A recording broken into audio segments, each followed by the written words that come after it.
This is the Sensitive Rebel Podcast, and I'm your host, Steve McCready. Join me for conversations with people who see possibilities that compel them to go against the status quo, but who sometimes struggle to do so because of the noise and norms of the world.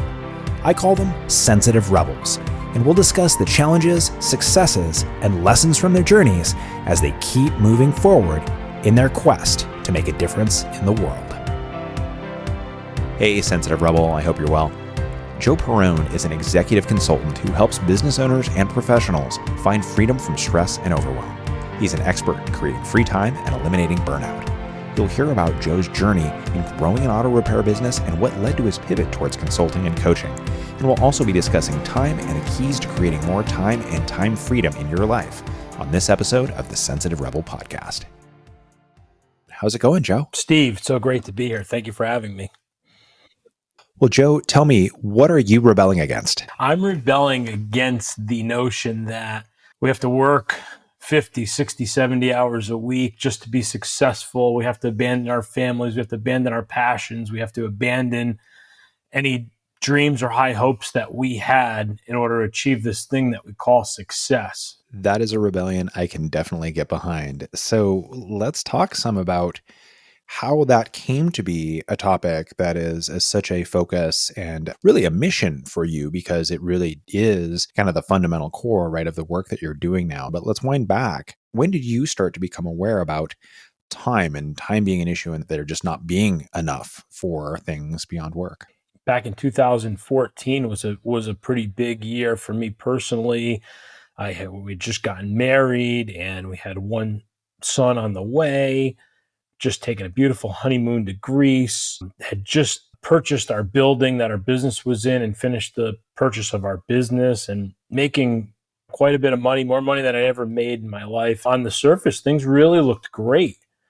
Busy was my proverbial badge of honor. I didn't know how to say no. I didn't have any boundaries. It was just as fast as I can go, as much as I can take in, as much as I can do and say yes to. And well, Steve, I hit a wall. I hit a pretty big wall, and the thoughts of, well, is this all there is? And is this all I'll ever be? And I'm just going to be busy all the time. And how am I going to bring a son into this world? And, I'm home at 6, 7 o'clock at night. I leave for the office at 7 o'clock in the morning. When am I going to have time to see him? When am I going to have time to support my wife, who now is going to be home with this child? Are we going to send him to daycare? Like, what is our plan? And I thought so much about that, and it kind of stayed in the background. And what was really challenging for me was also from the financial piece, I was doing really good, but I didn't feel it. I didn't feel successful at all. I felt like a shallow person. I had an anger issue. I love to blame people. Steve, I could find anyone to blame from any of my problems. And it took a toll on me physically. And one day in the middle of a work day, high stress environment, we fix cars that have been involved in an accident, and everything's time sensitive. And I just collapsed in the middle of the floor at my business, and my business partner had to bring me to the emergency room. So that physical response to everything else that had been going on in my life was really when I realized that something had to change.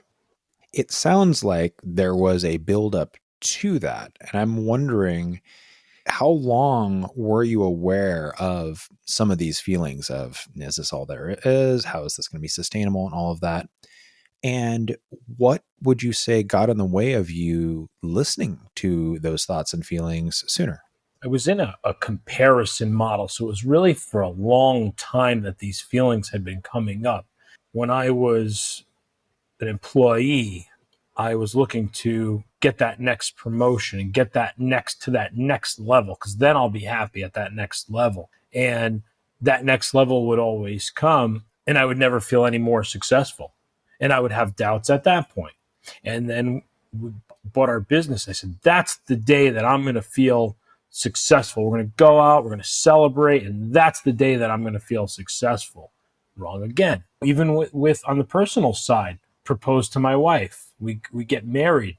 Finally, I'm established. I have a family. We're having our son. All these things should have been enjoyment for me, and enjoying it as I was in the moment and savoring those experiences. But I was more proud that I had paid my wedding off before the vows were said than actually marrying the person that I love. I was more proud of that achievement. And that was a big error that I made because that wasn't the marker of success. The great Wayne Dyer I had learned from in one of his talks later on. And I said, I wish I had heard this at some other point in my life. But I believe that I had been hearing this all throughout, is that when you get $50,000 in the bank, you're going to want $100,000 in the bank. And that once you get 100, you're going to want more and more and more. And that those experiences, you get that hedonic adaptation, it just wears off after a while. And if we're chasing it, and I was chasing these different levels, like a video game, chasing that next level, but I wasn't enjoying the level I was currently in. So it was a very many points in my life. And there was an up and down cycle that I was going through. So you had that awareness for sure and saw that. Why do you think you didn't listen to it sooner? I didn't believe it. I just didn't believe it. I said, oh, that's for somebody else. That's what rich people say, or that's what, somebody that's successful is telling me that. And when I get to that person's status, then I'll feel successful. So I just kept replaying that same loop all the time of that's for somebody else. That's not for me. Where do you think you got that idea of you being, it's almost a less than, right? Like putting yourself almost one down relative to these people. Where do you think that originated for you? I believe that originated from always not feeling enough, always not feeling adequate or enough, and goes all the way back to, growing up, where one friend had an expensive car and I was driving the lesser car. This person was going to law school and I was working at a body shop. So it always followed me throughout this thing. So I always had that feeling and let myself believe the story of I was lesser. So I always let myself believe that story. And once I decided to challenge that story and own the space that I was in currently, that's when everything changed, Steve. When we start confronting these stories that we have that are not serving us, that are not accurate, that is indeed transformative. And I totally want to come back around to that. Before we go there, I want to even dial back a little bit further. I'm curious what you learned or what you can recall learning in childhood and the earlier parts of your life about time and about success, and what kind of lessons or stories you might remember taking, and whether those influenced the stories you were operating under until you sorted things out. As far as growing up, my father was always working. He was a mechanic, and he was always the guy that was helping everyone else. He would make sure that the little lady next door had her brakes done, and he would hear her coming up the driveway with her squeaky brakes and say, hey, I could fix that for you. And always giving back. Something that I realized recently was that a lot of times he would never charge people for his service. So I do believe at some point I saw that valuable service not being paid for, not having the ownership of, well, this is a really important thing. If Mrs. Jones's brakes fail, she's going to take out the neighborhood of garages. So him not valuing his service and, doing things for next to nothing and being afraid to charge and stuff like that, I think that really, and everybody liked him, maybe because he was doing the brakes for free. I don't know. But yeah, that was definitely something that I saw in life. One other story that shaped me was I saw people that worked for their family, the family business. I knew they had dreams and aspirations and hopes outside of their own family's business. And I remember seeing that as, well, that's kind of selfish. This person has dreams, hopes, aspirations. This person has things that they want to do. And the family business may not have been for them, but they never challenged that notion and were afraid to go outside of the bounds of the family, so to speak, and say, well, this is what I would rather do. And this is what I'm interested in. So I always observed that, and still continue to this day, observe and listen for people that have dreams, hopes, desires, things that they really want to do, and encourage them to do it and get out there and be brave, be bold. This challenge of pursuing our own dreams while still being mindful of and serving and supporting others is one that a lot of people really do wrestle with. There's the folks who are just utterly selfish and don't care about anyone else. Then there's the folks who are utterly selfless. Sounds like your dad might have fallen at least sort of into that category, which will make you a lot of friends and have you very well liked, but it'll also burn you out and leave you broke. And I think most of us are trying to find some kind of balancing act. I'm curious for you about your experiences and journey of sorting that out, of learning to be mindful of your wants, hopes, and dreams, but to do so in a way that is also mindful of the bigger picture. It really helped when I slowed down for a minute, examined my life. Coming out of burnout, I didn't really know what to do. Really wasn't sure. The only thing I did know to do was we have this beautiful thing called the internet, and you can search pretty much anything. And it really came to me in the form of educating myself and going after piece by piece the little problem that I was having. I didn't own one book pre-burnout. It was embarrassing. Okay to tell it now, but I had a business. I owned a business. I did not have one business book. And that journey of education for myself and reading and learning that I didn't know everything. I remember hearing a talk, I believe, by Jim Rohn, and he said, your mother-in-law will never change. The Democrats will always be the Democrats, and the Republicans will always be the Republicans. Government will always be government. There's going to be hurt and loss and despair in this world. So for anything to ever change, you have to change. And that hit me right between the eyes, Steve. So where can I change? What can I change?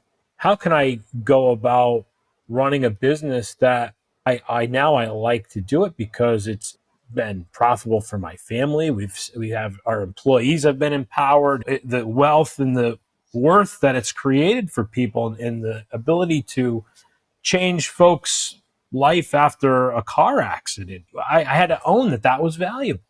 And when I started owning that what I did had value, I said, well, what else do I do that adds value to people? And I started asking. It was very humbling to start asking people, what am I really good at? Because I didn't know. I never had examined myself to say, hey, you're really good at this.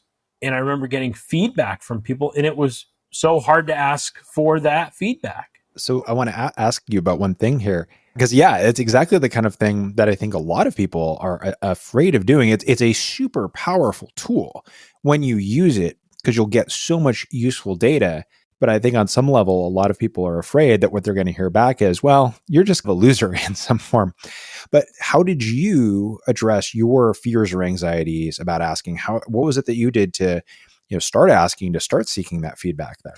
I kept going back to the day that I went to the hospital, and I said, do I want to go back to this place? Do I want life to be what it was before?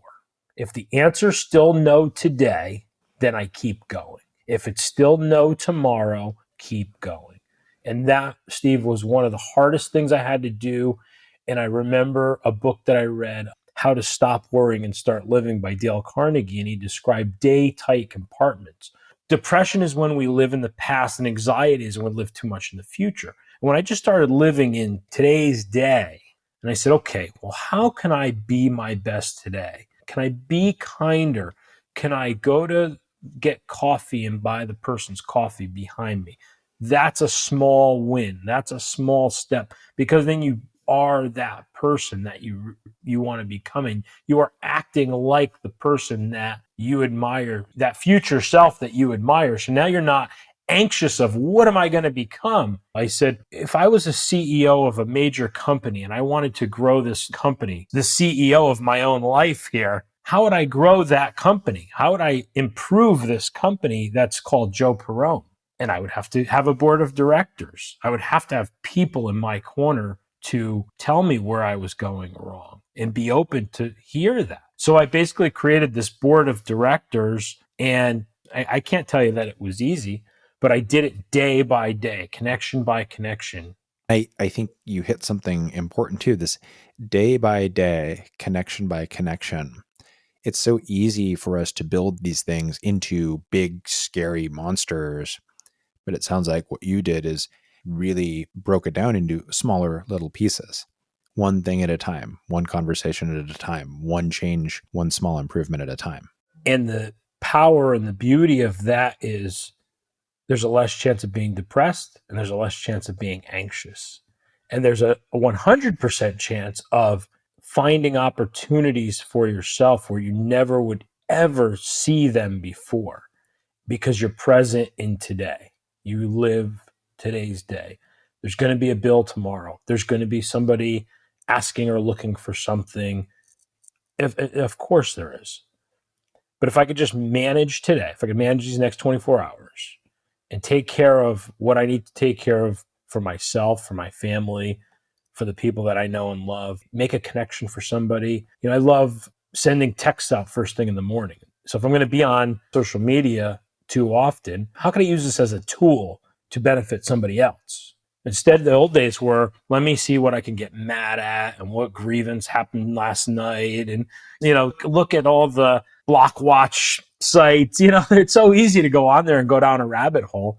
But if I went on there intentionally and said, boy, Steve put out a great podcast and had a great person on. Can I listen this morning and can I send Steve some love and send his guest some love and maybe even connect with his guest and tell them how much I found value in that? And did I do it every day, Steve? No. Some mornings I woke up and I didn't feel like doing it. But when I made a habit of doing it, that's when it had the most power and the most value. And that's where the best connections I ever made have come from.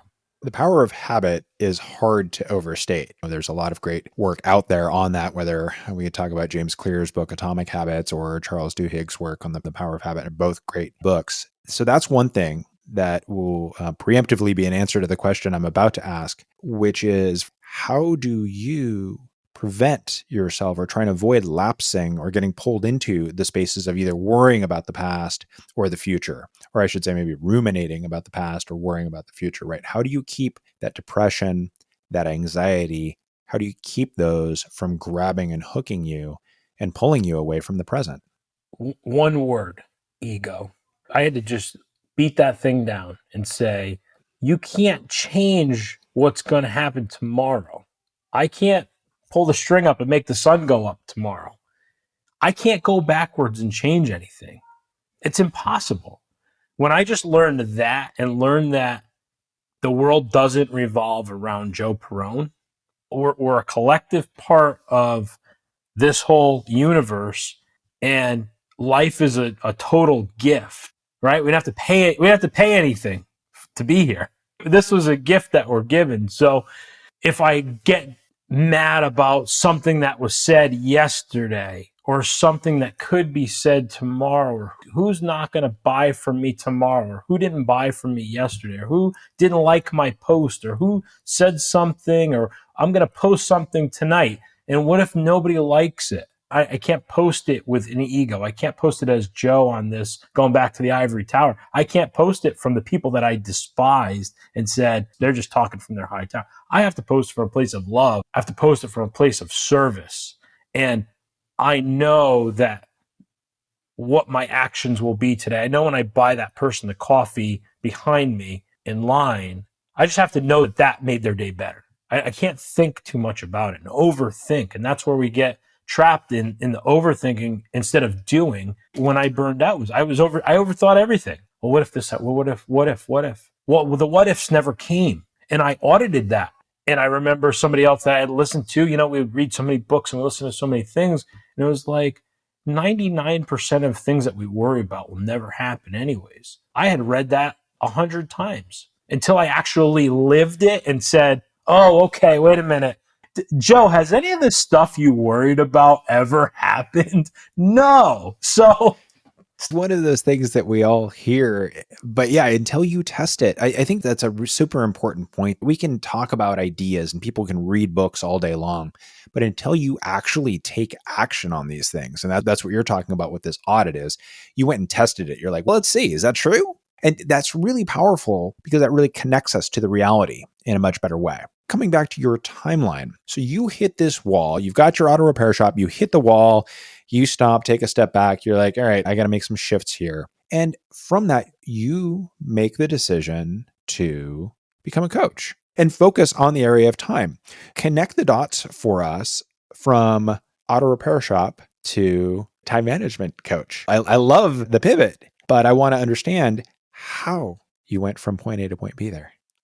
Start going through this whole personal development journey. It'll go on to the day I die. One of the things I learned most valuably along the way is leadership, and how one of the biggest gifts that we can give other people is empowering them to be their best selves. And it sounds so hokey and so woo-woo, but Zig Ziglar says, if you want to get something, you got to help as many people as you can get what they're looking to get. So I said, can I practice this? Can I audit that? Can I do that?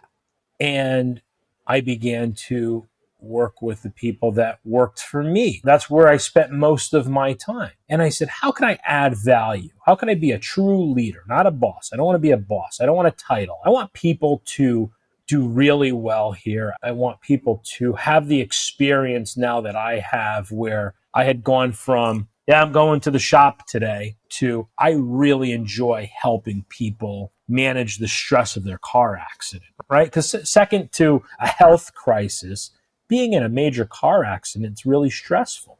So I wanted people that worked for our company to see that in the light that I saw that in.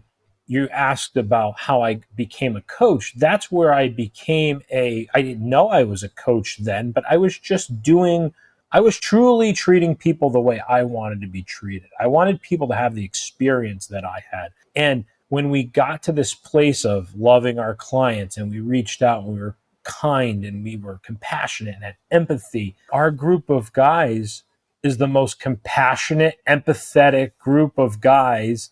And women come into our shop and they're like, this is so relaxing, having this experience here. And even our slogan in our company is relax. It was an accident. And we've taken that relax thing, but that was my first entry into coaching. And now as people would see, other business owners would see our success, and we were kind of the little engines that could, and we're super successful, having a good time. And it just shows up in the world when you're having a good time and people love you, and you don't have to ask for reviews. People are just tweeting and sending stuff out and posting pictures before and after their cars, and it's amazing. That just shows up big time for other business owners. I go, I want my business to look like that. I want that culture in my business. As a business, I didn't understand how the business of coaching worked. And that was another milestone for me in my life, where I didn't realize what coaching was and what coaching wasn't. And it wasn't until I hired my own coach that I understood what coaching was and what coaching was not. And so with all of this, though, this is all talking about serving and being of service to others, which is great, but service without boundaries, speaking of recipes for burnout. So I'm wondering, as you're doing this and things are expanding and shifting, how did you manage time, energy, stress, so you didn't just end up with a new form of burnout? The boundaries with the body shop, I'm writing a piece right now about when I learned those boundaries. We had a client in the shop that was a pretty significant piece of our business every month, and we had to fire that client. That was one of the things that I had to do to start building my own time freedom for getting out of the business more, working on my business. And it was holding me back so much that, 80-20 rule, it was 80% of my headaches. Having that ability to reestablish boundaries and learn what's right for us and get really clear. We had to get really clear on who we were and who we weren't. Go back to the audit. Why am I doing this? Am I doing this for me, for my ego? Should I be saying no to this? And really examining, as far under a microscope as you want to put it, why you're doing what you're doing. And that's what I had to do. And there were, the phone call. Steve, you get that phone call, you shouldn't pick up, and some of us pick it up and some of us don't, but it could drag on to an hour-long conversation. And then if you could take it on your way home from work or somewhere where you're very vulnerable, and then you take that home, or you take that to work, or you take that to another relationship, or to a business meeting, you take that energy, or that drain of energy, that's a boundary that I just didn't have. And when I learned that that's where my energy was going, that's where your hour's going, that's where your 2 hours is going. When I started really examining all that and really know where time is going, where my energy is going, well, then it was easy to live in that day and say, okay, I'm going to wake up. I'm going to start my day, the first hour for me. I'm going to meditate. I'm going to have my coffee. I'm going to write in a gratitude journal. These things that are before burnout were woo-woo, and how dare you tell me to write in a gratitude journal? I'm stressed out. I'm burned out. I don't have time to sit here and write in my gratitude journal. No. Now that's important. Now that refocuses me in that day tight compartment that I'm living in, and set those boundaries for today. Set those boundaries within that day, because there's only 24 hours. And hopefully you're sleeping 8 out of those 24 hours. Creating those boundaries in that time that you're given is one of the most important keys that we can have. I think boundaries are utterly essential. And if we don't have them and aren't really clear about them and honoring them, it's definitely a recipe for trouble. On a related note, I think focus is something that also matters a whole lot. I'm curious what your take is about how much the average person is losing in the way of, quantify it however you like, but how much is the average person losing as it relates to productivity because of poor focus and or poor boundaries? I'll throw in a dollar amount because that's what I did for myself. When I was burnt out, completely burnt out, I had it as I was losing about $40,000 a year. That's a huge number. And I came to that number because I knew what I made per hour. And I said, okay, audit that time. All right, what are you doing in a week's time? And it was TV, social media, watching the news, answering those phone calls I should have been answering, doing those activities that weren't bringing me any return on an investment. They weren't building me up emotionally. They weren't helping me. They weren't helping my spirit. I wasn't making any money. It wasn't a money producing activity. It wasn't helpful to my business. And there was no return on that investment. It was the equivalent of, the lottery winner hitting Powerball and then going buying all kinds of crap and then being bankrupt in 6 months. So that was the equivalent of what I was doing with my time. And, I do consider our time as we're lottery winners. What's it, a one in 400 trillion chance that we were even here? That one. Our time here is precious. It's valuable. Going back to auditing, I just love that because it gets us grounded to where's my time spent? Where's my energy spent? I don't want that $40,000 to be out of my life. I want to be able to build social capital, build spiritual capital, build, financial capital. I want to be able to build that, invest it, and get an ROI on it. Truly invest into myself, so that I'm better equipped to help others. It seems like there's so much potential there for really almost everyone. I know even for myself, thinking about it, there's spaces where I just know that there's time and energy that's leaking out that could be directed in a more thoughtful or constructive way, whether that's towards work, whether that's towards recharging and recovery, which is certainly important as well. As we are working towards talking about the coaching work that you do around time and time management and all of that, which I want to talk about that topic for sure. I want to, though, before we do that, hear some about your path of establishing yourself as a coach, how you've gone about building that piece of the business up, and what have been both some of the successes and exciting parts, but also what have been some of the challenging or difficult parts, and how you've navigated through all that. Getting into coaching and the mechanics of the coaching, it really was coming in with a blank slate and saying, okay, going back to understanding what coaching was and what coaching wasn't. And I believe that if I wanted to be a business coach, or if I wanted to be a time freedom coach, or anything that I wanted to coach another human being on and help them with, I needed to have a coach. I thought that was, most important. I had somebody watching me every step of the way, helping me. They've gone the road ahead of me, and not just diving into, hey, I'm going to just start helping people out, because that could be misguided. And if you're not coaching the right way, or if you just, went on to get a certificate for coaching and had no direction of where your work was going to go, you could be making a huge mistake, and you would start attracting people that weren't a good fit for you. If you want to buy a Lamborghini and a plane, I'm probably not the guy for you. If you want to spend more time with your kids and get creative and have just this fun, amazing experience with your family and empower other people to live their best lives with their family and have time freedom to do all the things that you want to do and live your dreams, those are good fits for me.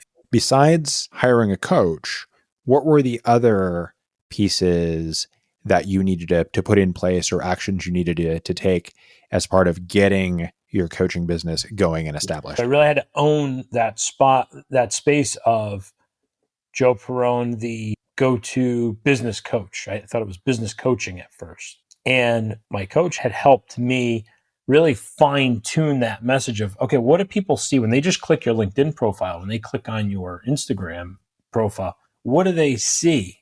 What are they seeing? Are they seeing you going out and drinking on a Friday night? Are they seeing you posting pictures of cracked up cars? What is the connection? Why would I call Joe Perrone for this? Why would you be seen as this person? So it was really working with that.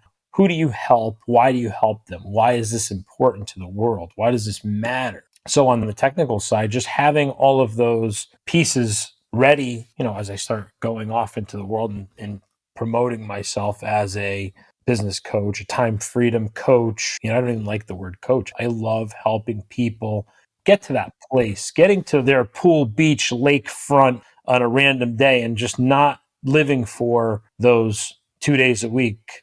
We love to say, thank God it's Friday. Well, thank God it's Monday. So to get people to that message, all roads need to point to the lifestyle that you're trying to share with others. That's truly possible.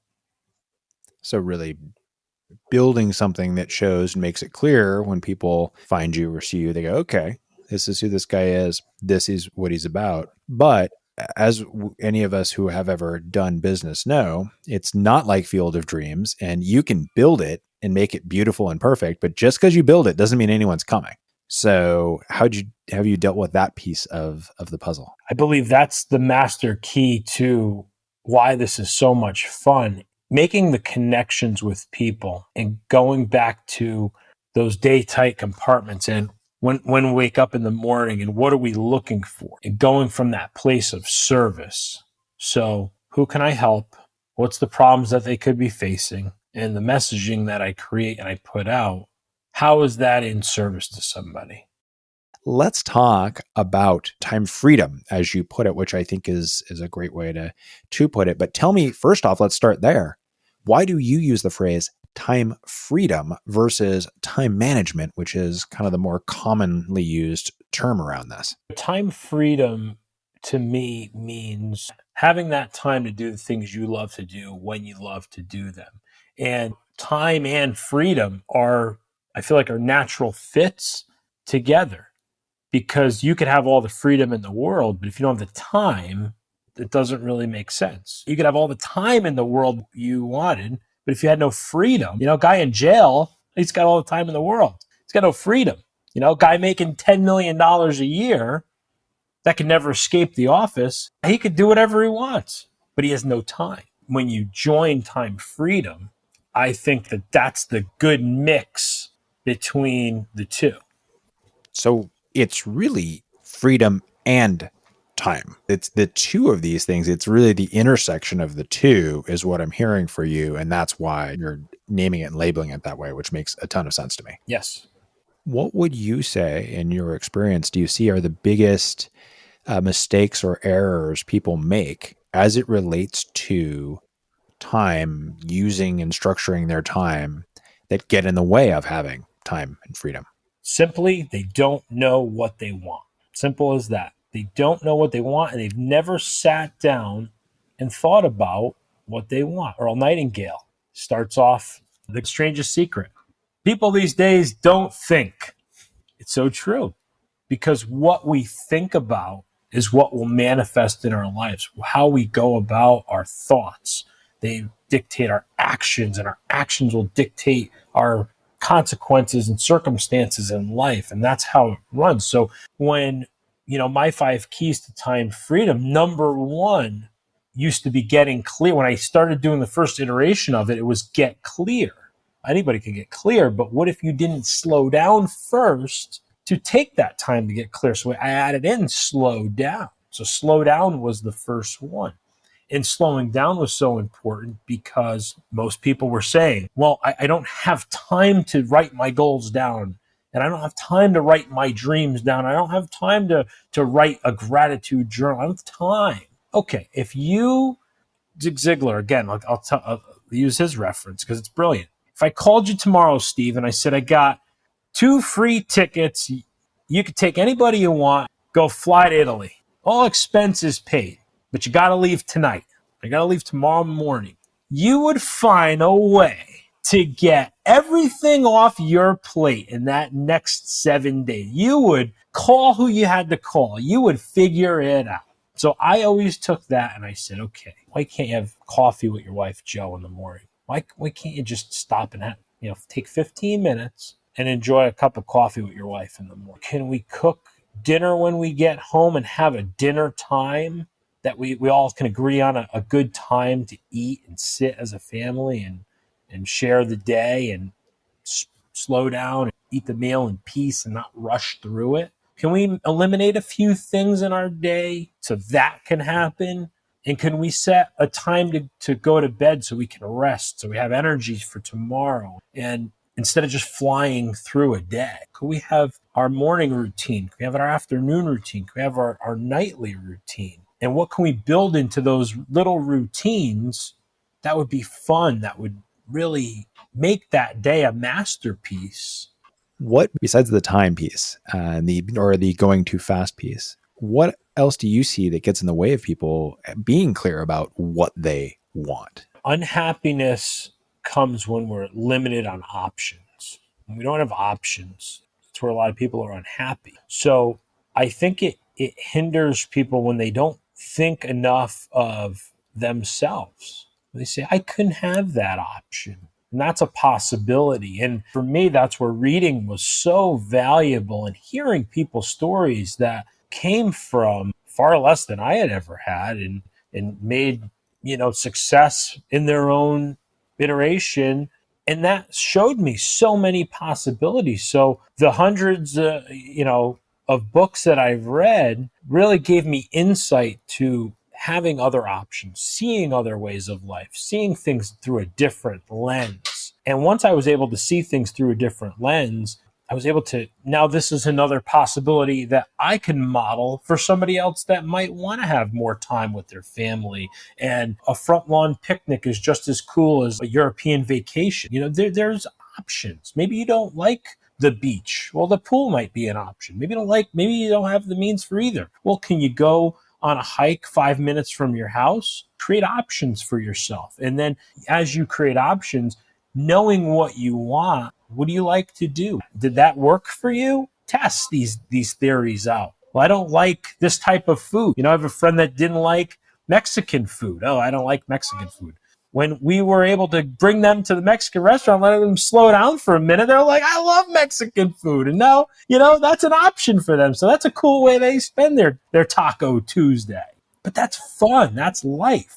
And I think what you're saying, this is such an important point that people don't always think of, is the idea of when we see other people and their stories and their journeys, there's a value that can be gleaned there from seeing other possibilities. Now, I think the risk is, and this is especially true for a lot of the folks I work with, is them treating that story as if that's the way it should be, or just adopting it wholesale, versus seeing it more as, here's an option. It's a menu. You could pick something from it, or you could not, or it might give you an idea. But I think that definitely it's a great tool that people can use to get a broader palette of things that they know to choose from to help them to get clear. So you were saying, so that not knowing what they want, one of the big obstacles to people making the most of their time. What are the other things you would say are the primary mistakes that people make or challenges that people have that get in the way of the time freedom that we all on some level, I think, want? I think you just said it brilliantly, Steve. Following what other people like, that's a hindrance to getting what you want, is thinking that what you want is what somebody else has. And that's a mistake I made. I think it's a mistake all of us have made. Yeah, no, but I'll only speak from my own experiences that it might be close, but knowing why you want something is so important, and having that Simon Sinek, know your why. It's applicable to everything. It's applicable to your career, to your life, to why you go to the restaurants you like, that menu that you create. I love that, Steve, that menu that you create.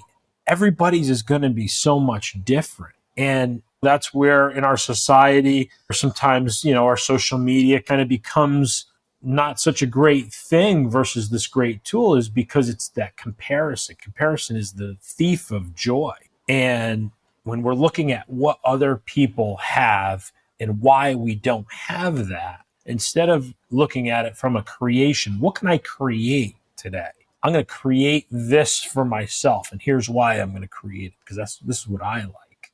So something as simple as going back and looking at those times in your life when you were most happy, when you were doing the things that you most love to do, or those connections and those people that really time just seems to suspend when you're with them. That will leave clues to where you're supposed to be and what you're supposed to be doing and what is going to bring you the most joy, peace, happiness in life. And those are really good clues. So I can't tell you what is going to make you happy, but I can tell you what's not going to make you happy. And that's going to be chasing what other people have and their iterations of their own success. So I encourage people to look at those times when you were the most happy. Look at those times that you felt the most freedom, and drill deeper on those things and find out, why did that make you so happy? What did you like so much about doing that? What did you like so much about that connection or that friend that you went for coffee with? This is one of my favorite places to point clients, is exactly what you're talking about. When was it better? When was it more like what you wanted it to be? And exactly for the two reasons that you've identified there is, on the one hand, it's okay, oh yeah, I used to do this thing and I let go of doing that thing, but I love that thing. Okay, I should go back to it. But also we have the ability, if we abstract ourselves a little bit from it and think about why that thing, like you said, why was that so much fun? Why was that so cool? That gives us the chance to go, oh, where else might I get that sort of experience or that sort of thing? And that starts to add to the menu, right? Now, I know you've got your 5 keys for time freedom. So let's talk about the rest of those, what they are, how one practices them, and all of that. So we talked about slow down. We talked about getting clear. The third key is doing less. And it was inspired by Greg McKeown, Essentialism. And it was do less, but better. So going to those quality options. And doing less wasn't necessarily sit on the couch and eat Cheetos. Doing less was just about finding those things that aren't productive. They aren't bringing ROI. I believe we talked about that earlier. And then the next key was scheduling time for yourself. That was one of the things that, for me, I didn't schedule a lot of time for myself. I want to ask, what does that look like? I could put an hour on the calendar that says Steve, but then what? Tell me more about scheduling time for yourself. Like, how do you go about doing that? And how do you suggest that your clients go about doing it? It started for me with, reading, meditation, really getting back to that grounding part of renewing my mind daily. I found a meditation that I can do. And I found that my blood pressure, my energy, like everything was just, it was calm. That was my baseline for the whole day. And hey, when something really works, you want that feel, and you're living in that day-tight compartment. Well, tomorrow, I want to try that again. Once you try it for 60 days, it becomes a lifelong habit. So scheduling that time, yeah, it's important. But it looked like for me was meditation. It was sending out that, what can I send out in the world? What can I create today? Can I send somebody a connection that energy took me through the whole day. That was better than coffee. That was a total energy shifter for me that now, as I drove into the body shop to go help that person that had been in an accident, I wasn't in a stressed out, burned out, me mentality. I was in a place of service, and I started my day in service, and I started my day in that renewal of my mind. And it was a calming, relaxing energy that I was able to carry in my day. So it affected everything else. And now as I work with clients, it's so valuable because I can listen better. I can understand better. I can perceive what they're saying and listen a lot deeper. And it's not about me, and what do I need? And what do I need out of this? And do I need this validation? Do I need this? They need to be right. Do I need to interject my point on this? No, I can just listen and just relax and be me and do the work and show up for this person in the best way that I know possible. So within the context of that day, scheduling that you time where you could recenter, reconnect. It doesn't have to be complicated. It doesn't have to be this, big process. It could be simple as just finding something that works for you, that brings your energy into that calm, focused state. What it sounds like is really the idea of getting yourself centered and calm and focused and clear so that you're really in a more optimal space to be able to take action from. Yes. I'm not in a reactive state. If you've been proactive and been in service to every connection that you've made, and proactive in the connection with your business partner, with your employees, with your spouse, with your family. I have contractors at my house now working, been proactive with them and treated them with respect and dignity and gone into your relationship in a calm manner. You're never in reactive mode. It takes you out of reaction mode. The only way I could learn it was practice it and see it for myself. I've heard it a million times, but at some point, a colleague observed, they said, it just seems like you're just so relaxed. How's that even possible? You have a lot going on. You have 2 repair businesses. You have a coaching business. You have 2 little kids that are banging on your door and wanting your attention. How do you not lose it? Just snap. Because I know why they're doing what they're doing. It's okay. They're living their lives. They're doing what they want to do. They know that their parents love them. They know that, for my employees, they know that they're not going to get in trouble if they make a mistake. My business partner, we have such a great relationship because we communicate, and the space that we communicate in is from a space of what can we create, not how are we not going to get screwed today. So we can create out of abundance and not out of scarcity and lack. I think that mindset, that framing of the idea of abundance versus scarcity is such a huge one. And I think it's, again, one of those things that when you haven't played with it and actually tried to engage it, it sounds like the biggest bunch of woo-woo garbage. But it's not like thinking that magically changes things, but it does change how we see things and how we approach things. And there's a lot that follows from that that's real powerful. And it sounds like that's been your experience there as well. Yeah, being in the abundance mindset, you're right.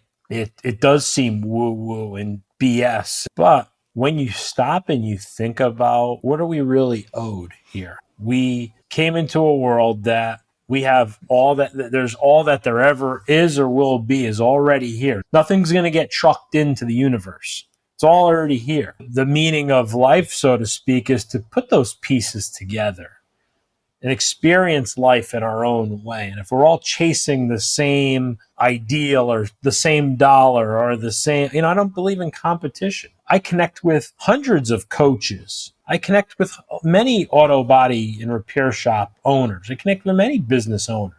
I don't believe in the competition. I believe in service. What's in service?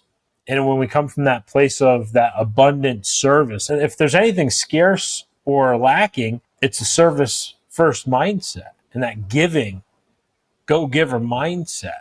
I wish I could argue with you on that point, but I would have to agree. Sadly, that is an area where there's where things are lacking. There's a lot of opportunity there as well for someone who is willing to really focus on that in the way that you do. Now, back to time freedom. time for yourself. What else do people need to do to help create time freedom for themselves? It's that daily renewal. And I believe in giving and gratitude. The fifth key is the daily renewal and action. Actually taking action. You mentioned earlier about reading, but not just reading. Read then act. Act those books out that you've read and test. And maybe, there's books I've read that weren't for me, but they were for me because I was able to share that with somebody else, and something that maybe just didn't work quite right for me, but I know it worked for somebody else, and it worked for the person that I read it from. And that's where giving comes in so brilliantly. And I love to tell my clients, I love to tell anybody that will listen, that think outside of the box when it comes to giving.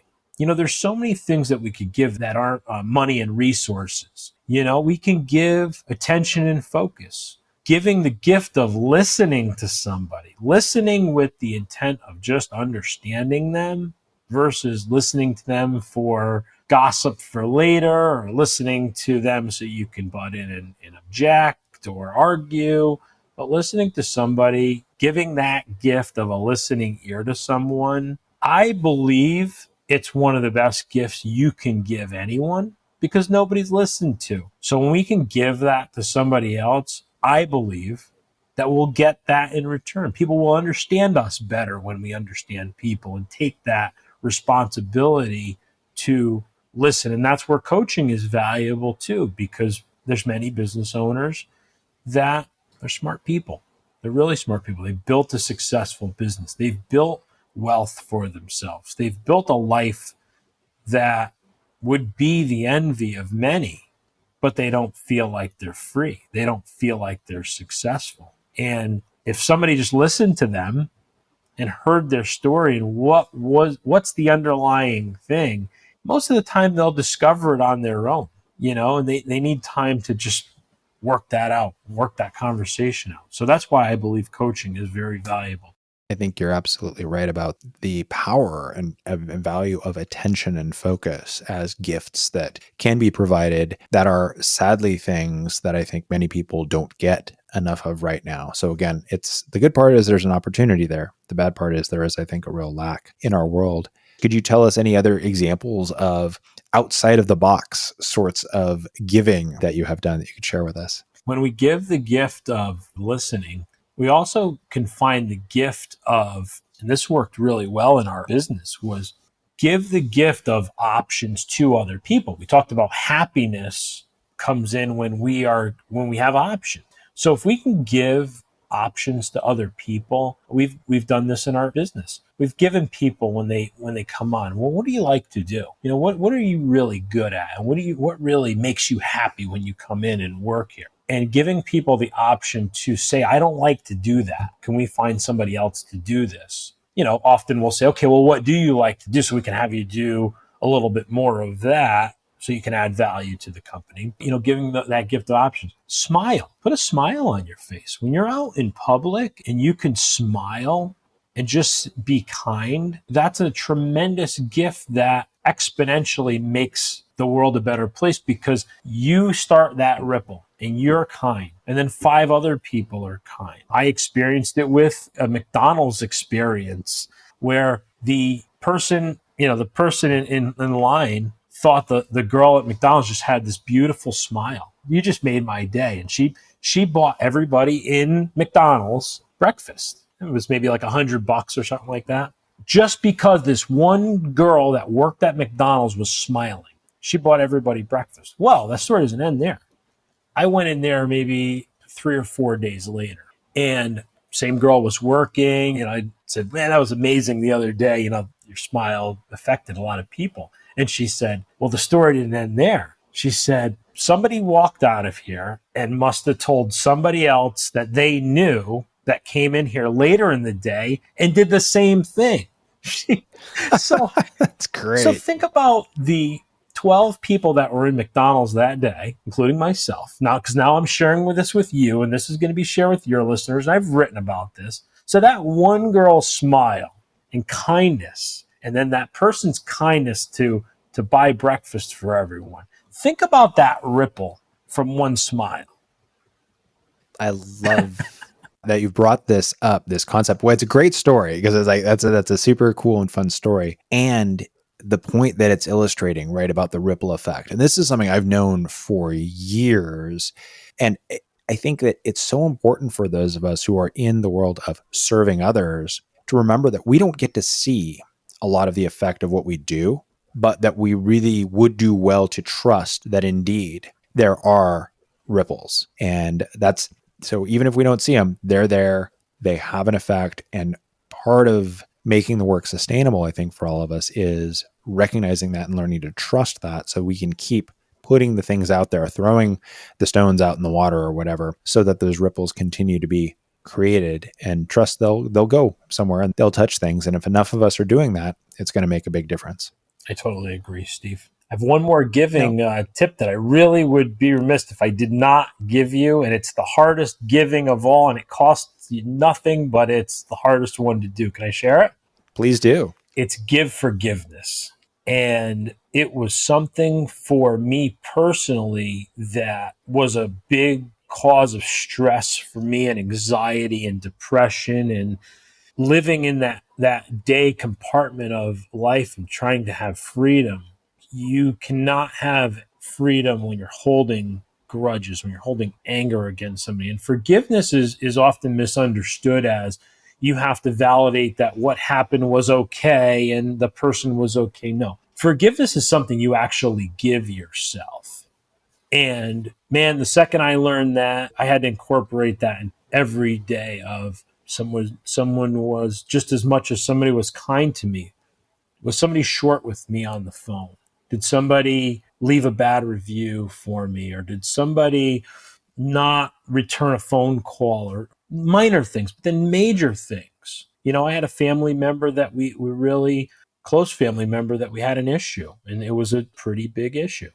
And I held on to it for a long time. And that it was in the midst of my burnout. And I held on to that. And that was like gasoline on every reaction that I had, because when an employee came to me with a problem, I just still had that bitterness and I just still had that angst, and every interaction had a little touch of this person in that. My anger towards this person in my interaction.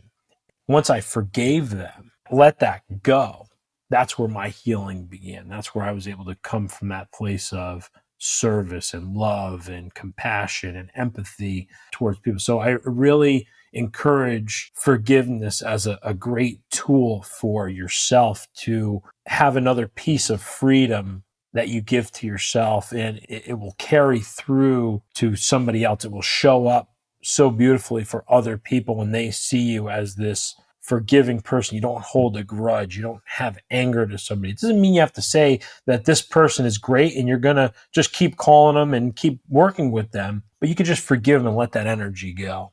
I'm glad that you brought this up because it is a really important and valuable point. Forgiveness and excusing something are not the same. Forgiveness and acting as if a thing never happened are not the same. Forgiveness and forgetting are not the same. And what you're really talking about is the specific piece of letting go of this being a thing that gets your time and energy and attention. I think a lot of folks conflate forgiveness and forgetting, but they're not the same at all. One can forgive and whatnot while still holding on to the awareness of what's not okay or what happened or what needs to be repaired. So I think that's a really good point. What I want to make sure we take a little time to talk about before we wrap up here is about the shift that is now starting to happen as we proceed into the next phase of COVID and the pandemic and all of that. And we're seeing people starting to go back to offices, or people starting to rethink about this whole thing of like, how is work going to look going forward? I'm curious for your thoughts about how this will affect time and managing of time and all of that. I think a lot of tough but necessary conversations are going to happen. One thing I will say is I have seen a lot more understanding and flexibility from peers, colleagues, other business owners, of how they value the people that they have and how well they did during the pandemic working from home. And, I had one business owner that I am very close with, and he had a guy that just didn't want to work in the office during the pandemic. And he said, I don't blame you. And the guy worked from home, his productivity just went through the roof. And I believe that two things are going to happen. I think number one, employers, companies are going to have to really be clear on what they expect from their employees and set those boundaries. And the employees are going to have a conversation with their companies or with their clients or whatever that looks like, and be really, really clear what they are, what they're not, and own that space. Hey, you do a really good job at X. Well, really, you could really do a really good job at X anywhere. We can't work on the cars from our house, but we can be flexible with our employees. If one of my employees has a wife that now is working from home, can we be more flexible with him with his time? Yes, of course we can. But we have to be clear on what the boundaries are, what that has to look like, and be mindful of the reality that, the time has to be flexible and people have lives. Life shouldn't revolve around your business. Your business is one piece of your life. We're grateful for our businesses. We're grateful for our careers. So grateful for all of that. But when it becomes, going back to how we were doing things, if it was working for you and you had time freedom and you were able to do the things that you wanted to do and you had that life that you really wanted, then great. Just go back to business as usual. But if it wasn't working and if you were stressed and you were burned out and the pandemic burned you out even further and you were being piled on with more demands and more rules and regulations and things, and it just did not seem like it was bringing out the best in you and you were doing what you truly love to do. I'm speaking to this person that is really good at something. They're really brilliant at something, and the world needs this person's services because they are really good at it. And it's a service that only they can provide in their own unique way. So I would encourage some boldness coming out of this and encourage people that have that gift to identify it, get clear about why they like what they do and the value they provide the world with it. If you're a small business owner, if you're a solopreneur, if you work for a corporation, I would just identify what you're really good at. And coming out of this pandemic and going back to whatever your normal is, just double down on that gift and double down on what you're really good at and the value that you provide. If you're still really good at that and you just double down on that gift that you were given and what you like to do, you're going to make this world, your world of business, a better place because they're going to see you as the phoenix rising from the ashes, so to speak. And people are going to want to support those people that were adding value and that were doing, amazing things. And I feel like they're going to be even in higher demand now than they ever were before. So I would encourage people to get out there and own your gift and don't be afraid to make a move. If you need to make a move, make that move. Somebody is going to value what you do brilliantly. I think everyone, yes, would do well to work on owning their gifts. And there are some unique opportunities at this particular moment in history to be able to, I think, do some things with that as it relates to time, workplace, and such. So for you, Joe, what do you see as next for you and your world and your business? What's next for me is I want to meet that next person. I want to meet that next person that says, yeah, Joe, tell me more. Tomorrow, I hope I meet that person. Next week, I hope I meet that person. But what's next for me is just the fun, the pure enjoyment, and the happiness that it brings me to help another human being find that. Because I found it, and it's really, really cool. And it's fun. Life's really fun. And to help someone else find that a little quicker than I had with a little less pain than it took me to find that, that's really cool. For you then, what I'm hearing is things are dialed in a really good way for you, and it's about really continuing to move forward on the path that you've gotten yourself lined up on. Yes. What do you see as the biggest obstacles or challenges for you in continuing to do that? The daily challenges and obstacles, fighting the ego. Sometimes we feel like we're not enough. and we're not doing enough. We're not being enough. I have it here on my desk. I know your listeners can't see it, but I put this on my desk and it just says I'm enough. For everyone who cannot see it, it says it like 15 times. That's It's very visible, and one of those things you just can't miss. I'm a fan of putting sticky notes in highly visible places, and that would be a great example of one. Yeah, and so that's an obstacle. It's just the I'm enough, and we put out content, and sometimes people won't like our content. There won't be the 17 thumbs up on our content, but it's reaching somebody. You said it earlier. We don't know the reach that we truly have, and quick story before we wrap up, and as it relates to obstacles, I was in had that imposter syndrome. Who am I to be doing this? Kind of strangled my work a little bit, and I kind of stopped writing and I stopped putting content out. And when I realized that it wasn't about me, it was about the one person that I could help in the right possible time that I could help them. I had a person reach out to me in the middle of all that. And I believe that's just how life works. And they said, man, just keep posting that stuff because it really is helping me. And I looked back and there was not one like, there was not one comment, there was not one share. I didn't know that this person knew that I existed. So for anybody listening out there that faces a similar obstacle, you are enough, you are valuable, and you bring a unique perspective to this world. You have a unique gift. So don't let ego get in the way of blocking you from putting it out there. I agree. And I think that's a really important thing to hold on to, is that our job is to plant seeds, put things out there, share ideas, share thoughts. And we do not always get to know who they touch, if they touch anyone, how they touch someone, or any of that. We labor under the delusion that we can know and we want to know. The reality is, though, exactly this, that there can be these things that you have no idea who it touches, and you don't know that it has until or unless they reach out to you. And so I think it's always more about putting good things out there, right? It's kind of like what you were talking about with the energy. It's just another version of a smile, right? It is like putting that positive energy, these ideas, these concepts out there, and doing it because it is a positive contribution to the world, and leaving it there rather than doing it to get something, which is kind of a problematic transaction. It sure is. And I say kind of jokingly sometimes, some of the content I post out is stuff I need to hear myself. So sometimes I'm just putting it out there for me and hoping that it helps somebody else out. There's a saying that goes something like, we teach what we most need to learn. And there have been times I've had that happen where I'm working with a client on something, and like half an hour after my call, I have this awareness of like, oh, I need to do what I was talking to them about too. I need to hear this as well.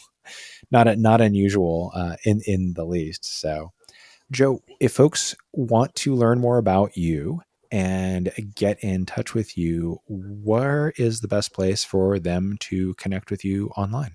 Best place to connect with me online is right on my website. It's joeperrone.biz, Perrone. And I'm on LinkedIn. I post regularly to LinkedIn. I'm on Instagram at joeperrone.biz. So those are the best places to reach me out at. And if I'm recalling correctly, Joe, also you have a thing that people can get to sign up and get a copy of your 5 keys for time freedom from your website, correct? Yep. If you go right on the website, you just pop in your email address and your first name. A lot of people like to send you 1,000 emails. The emails that I will send out, the first one will be the keys to time freedom. You open it up, check it out. And then the subsequent emails are just questions about the keys, just getting feedback from the keys and ways to implement the keys. And I don't like a lot of emails. I just want people to know when you do put your email in, the next email you're getting from me is something of value. I value your time, and I value your valuable inbox space. So I don't want to clog it up. Thank you for that. And that seems in line with your personality. You're not exactly this super high energy intensity, let's go do it, guys. So that seems very much in keeping with your personality. Thank you for taking the time to come on the podcast and sharing both your experiences, but also about the work that you do. I think it's such an important concept. Time is one of these things that so many people wrestle with. It keeps moving. We can't stop it. And it is something that is limited. It is finite. And we don't know how much time we're going to have. And so really thinking about how we use it and making the most of it is such an important and valuable thing. So I'm grateful that you're out there helping others to do that valuable work. So thank you. Thank you so much, Steve. I'm so happy to do this with you. It was so much fun. I appreciate it. That's it for this episode of the Sensitive Rebel podcast. Thanks for listening. I hope you enjoyed the show.